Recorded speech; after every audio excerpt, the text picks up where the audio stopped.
Today I'm going to show you guys how to make a textured slab plate. And this is going to introduce you to how to use the slab roller for this upcoming unit. Now, some key important things you'll need when you get started. You may have noticed that I have this stack of canvases. When you're using the slab roller, you need to use 2 canvases. One for underneath the clay and one for on top of the clay. I'll show you why in a minute, but the key thing to note, you need 2 canvases. The other half of that is I only have 19 canvases, and I have about 30 people in the class.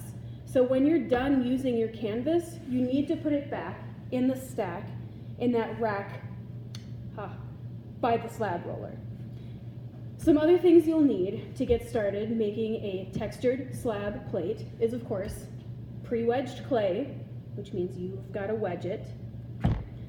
You'll need this thing called a pony roller.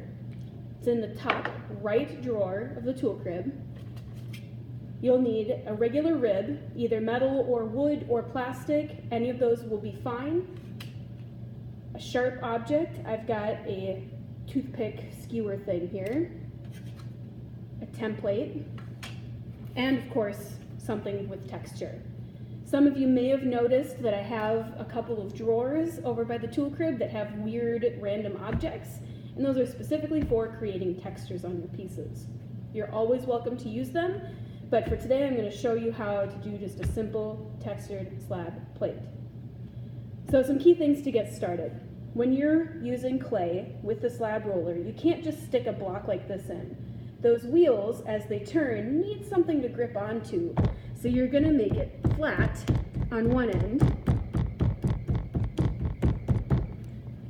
and wider on the other. This way, those wheels can go up the clay, grab it, and push it through. When you're lining this up on your mat, you need to make sure that it's a little bit away from the edge. I like to go with the 4-finger rule. If you can fit your 4 fingers between the edge of your clay and your mat, you're probably all right. The next thing I'm going to do before I put it in there is put the second mat on top, making sure that it lines up with the other edge of your first mat, and it's pretty flat over your clay. Now I'm going to bring it over to the slab roller and finish my setup. These 2 silver knobs set the gauge, or the thickness of your slab. You need to make sure that the guide is set to the same setting. I am going to set mine to the 1/4 inch mark.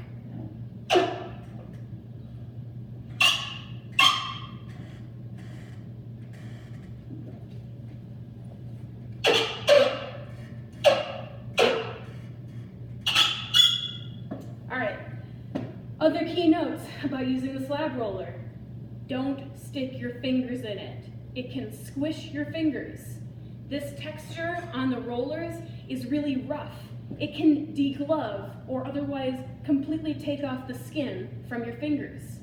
Don't stick your fingers in. This is especially important when you're thinking about how you lined up your clay, because you want to have space to stick your clay ramp in the wheels without putting your fingers in there. The other key thing to note when you're lining this up is that as this squishes, it's going to push the clay back. So I'm lining this up the long way on my mat, so it has space to spread. We want to make sure that the clay is always covered in canvas so it doesn't fill all our little grooves on the wheel.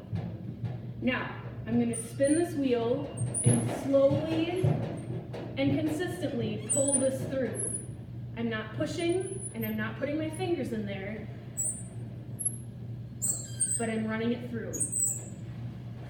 The other thing that you'll need to do before you walk away, you can re-flatten your canvas, stick it back in at a 90-degree angle. So if we went through the long way, we'll go through the wide way. And this just helps compress the clay a little bit more and stretch it more evenly. Now, I'm going to leave this canvas here so your next person can use it.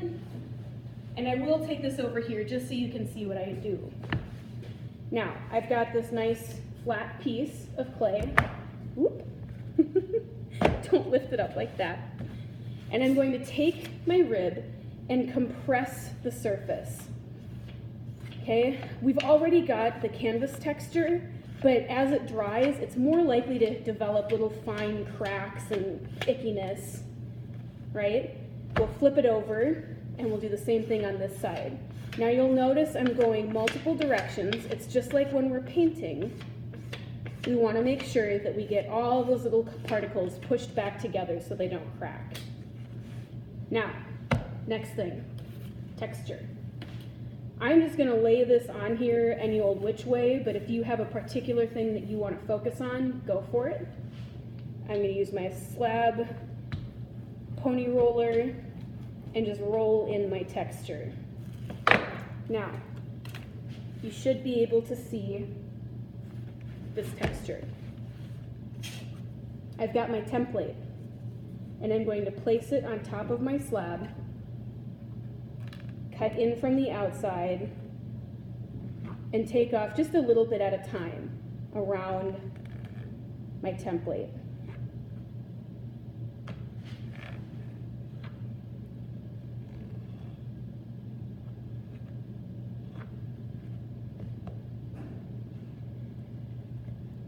I'm trying to make sure that I'm holding my tool as close to up and down as possible, because then that's going to keep my rim even. Now I have this big extra slab that I might use for something later. Maybe your neighbor wants it. Slab is a pretty cooperative unit, so do with it what you must, just don't waste it. All right, I have my plate cut out based on my template, but this is just kind of a weird little plaque, right? If you would like to get it so it's more dimensional and not flat, you can place it inside this plate template and press it in. Now I'm just gently pressing it into that little curve. It's stretching it a little bit. It's making a little bit of a dent in there. But now my plate is a little bit more three-dimensional. The other thing we're going to use our pony roller for is to go over these edges so they're not so sharp. If you remember from previous units, sharp edges become razor sharp as they dry and get fired. Now, you might be wondering, Miss T, how am I supposed to get this off this template? It's stuck, it's wet, I don't want to break it. Leave it until tomorrow, and I'll show you the next step.